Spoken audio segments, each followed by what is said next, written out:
नमस्कार दोस्तों, आज की वीडियो का शीर्षक है देवरानी जेठानी की कहानी। सुनैना और सुरेखा ये दोनों देवरानी जेठानी थी। जेठानी सुनैना नौकरी भी करती थी और देवरानी सुरेखा ये घर संभालती। उनका परिवार बहुत बड़ा था। सास ससुर और उन दोनों के बच्चे, कुल मिलाकर 10 लोग घर में रहते। और अब बहुत साल बाद उनकी बुआ सास अपने भाई के घर रहने आई थी। सुबह उठने के बाद बुआ सास ने देखा कि सुनैना फटाफट अपने काम कर रही थी। सुरेखा ने नाश्ता बनाया और वह नाश्ता सुनैना ने सबको परोसा। उसके बाद सुनैना ने अपना टिफिन पैक किया और वह काम पर निकल गई। सुरेखा ने वापस दोपहर का खाना तैयार किया और थोड़ा वक्त अपनी सास और बुआ सास के साथ बैठी रही। बुआ सास से रहा नहीं गया। उन्होंने सुरेखा को पूछा, छोटी बहू, तुम्हारी जेठानी तुझ पर बहुत हुक्म चलाती है। सुबह से देख रही हूँ रसोई घर में अकेले ही काम करती हो और वह महारानी दिखावा करने के लिए नाश्ता परोस रही थी, जैसे कि उसी ने ही नाश्ता बनाया हो। ये सुनने के बाद सुरेखा ने बुआ सास के तरफ देखा और बोली, बुआ सास जी, ऐसा कुछ नहीं है। सुनैना दीदी बहुत अच्छी है। बुआ सास बोली, तुम बहुत भोली हो सुरेखा। मुझे सब समझ में आता है, मेरे बाल धूप से सफेद नहीं हुए हैं। सुरेखा से अब नहीं रहा गया। वह बोली, ऐसा नहीं है बुआ जी, आपको सुनैना दीदी ने सबको नाश्ता परोसा वह दिखा, पर आपको यह नहीं दिखा कि दीदी ने मुझे जबरदस्ती सबसे पहले नाश्ता करने दिया और चाय भी दी।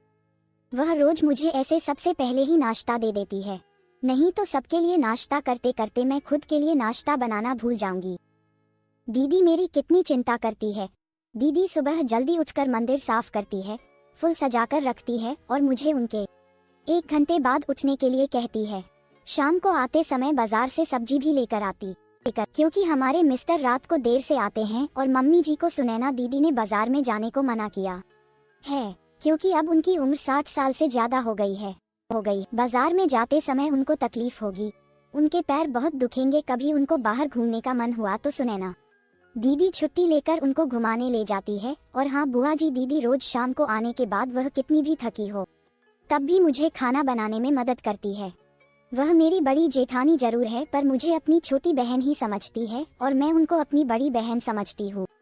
ये सब सुनकर बुआ सास एकदम चुप हो गई। उनकी चुगली सुरेखा के आगे टिक नहीं पाए। शाम को सुनैना सब्जी की थैली सुरेखा के पास देते हुए बोली, सब्जी के साथ तुम्हारे मनपसंद लेखक की किताब भी उसमें है। ये सुनकर सुरेखा खुश हो गई। सुनैना को थैंक यू बोलकर सब्जी की थैली किचन में रखकर वह अपने रूम में चली गई। उतने में बुआ ने सुनैना को आवाज दी, बड़ी बहू जरा यह आना। वह बोली, सुनैना तू इतनी मेहनत करके पैसे कमाती है और ऐसे फालतू में किताब खरीदी करके मुफ्त का खर्चा करती हो, वह भी अपनी छोटी देवरानी के लिए। वह ऐसे भी घर में बैठकर करती क्या है? तुम दिन भर मेहनत करती हो और वह घर में आराम करती है। इस पर सुनैना हंसकर बोली, क्या बुआ जी आराम? और सुरेखा उसे तो कहने पर भी वह आराम करती नहीं। सुबह उठकर बेचारी काम करती रहती है, सबका मनपसंद खाना, मेरे और उसके मिलाकर 4 बच्चों का टिफिन सब वही तो करती है, और तब भी उसके चेहरे पर हमेशा आनंद दिखता है। सुबह की चाय पीने के लिए उसके पास वक्त नहीं रहता। दोपहर को जब बच्चे घर आते हैं तो उनका खाना, होमवर्क सब वही देखती है। इसलिए मुझे बच्चों का टेंशन नहीं है और इसलिए ही मैं ऑफिस में मन लगाकर काम कर पाती हूँ। कुछ दिन पहले ही मुझे प्रमोशन मिला है। इसके अलावा मम्मी जी और पापा जी की दवाएं कभी खत्म हो गई और कभी लाने की हो तो वही ध्यान में रखती है। घर में कोई मेहमान आए तो उनकी मेहमान नवाजी भी वो वही करती है। बुआ जी, घर और बच्चे संभालना छोटी बात नहीं है। इतना सब सुनकर बुआ जी उनकी तो बोलती ही बंद हो गई। सुनैना कभी कोई शिकायत नहीं करती है, वह सब काम कर लेती है। वह सिर्फ पढ़ना पसंद करती है। फिर मैं मेरी छोटी बहन के लिए इतना नहीं कर सकती?